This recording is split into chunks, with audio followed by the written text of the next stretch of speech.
Welcome to an insightful exploration of the intricate world of banking and money supply. These concepts are the foundation of macroeconomic theory and practice, deeply influencing our daily lives.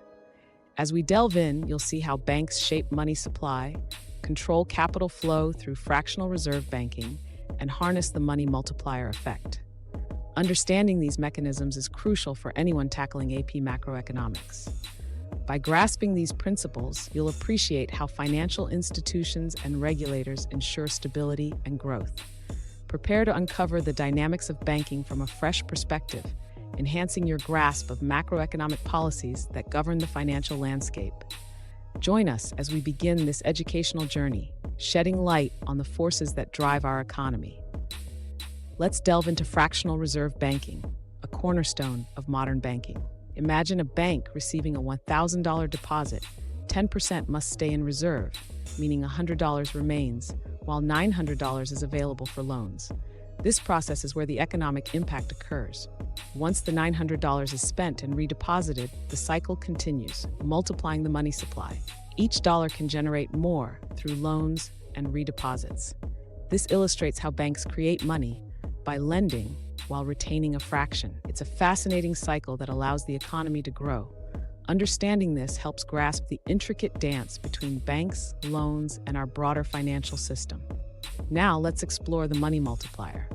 When you deposit money at your bank, it doesn't just sit there. It activates a larger process. The money multiplier explains how an initial deposit can significantly increase the total money supply. As banks reserve a portion and lend the rest, further deposits occur, creating a ripple effect. This potential expansion is calculated as 1 divided by the reserve requirement ratio. With a 10% reserve, an initial deposit could multiply 9 times. Understanding this concept shows how banks are pivotal in expanding the money supply and consequently economic growth. In the economics realm, money supply expansion is fueled by lending and deposits. Each cycle starts when banks extend loans from reserves, sparking a ripple effect. As these loans circulate and return as new deposits, new funds are available for lending. However, reserve requirements impose limits governing growth. These regulations ensure banks maintain a fraction of deposits, curbing excesses and controlling expansion. This balance between freedom and regulation exemplifies banking's dynamic framework to sustain a vibrant economy. Understanding these interactions is crucial to grasping macroeconomic principles and how banks influence everyday financial realities. The Federal Reserve plays a critical role in regulating the money supply, utilizing tools to stabilize the economy. At the core are reserve requirements, rules on lending extents that impact money supply growth. Additionally, open market operations involve buying or selling government bonds to manage liquidity. The discount rate, a signal to banks, influences borrowing costs.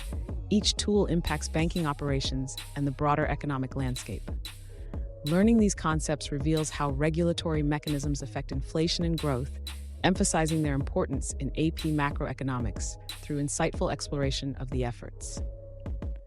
The 2008 financial crisis highlights the Federal Reserve's crucial role in economic stability.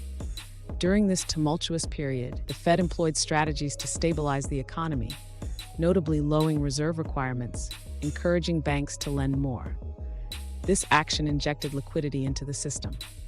Furthermore, the Fed's quantitative easing involved purchasing government bonds to boost the money supply and stimulate investment. These measures were critical in stabilizing the markets and setting precedents for handling future economic shocks. Understanding these actions underscores the importance of the Fed's role in ensuring economic resilience and policy adaptation.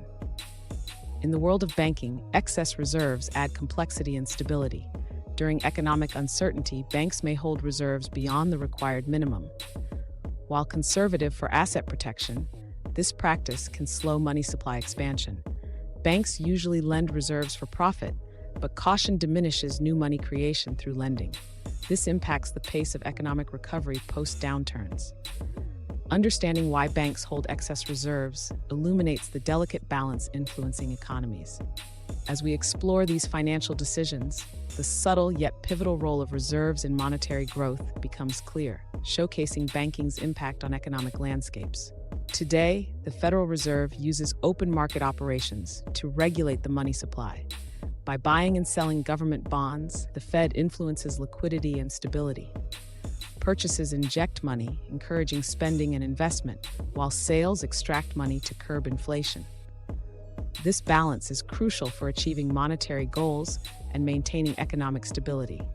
Through deft management, the Federal Reserve ensures the money supply aligns with objectives, stabilizing markets and supporting growth.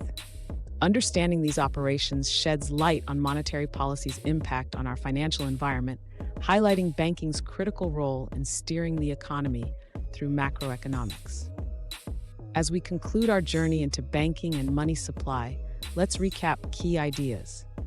We explored how fractional reserve banking allows banks to generate new money and how the money multiplier amplifies small deposits.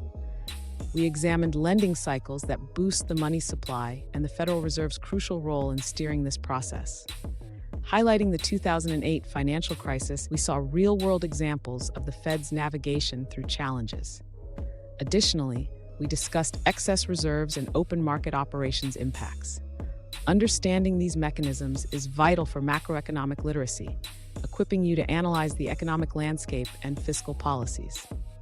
As we conclude our journey through banking and money supply, consider exploring further with AP Television. We're committed to making economic concepts both accessible and engaging. If today's insights intrigued you, there's much more to discover. Subscribe and join a community eager to delve deeper into AP Macroeconomics. Stay updated with our content and transform your understanding of finance. Whether you're a student, educator, or curious, we provide knowledge and insight. Hit subscribe to continue exploring the economy with us. Let's unlock learning potential together. Thank you for watching, and see you soon at AP Television.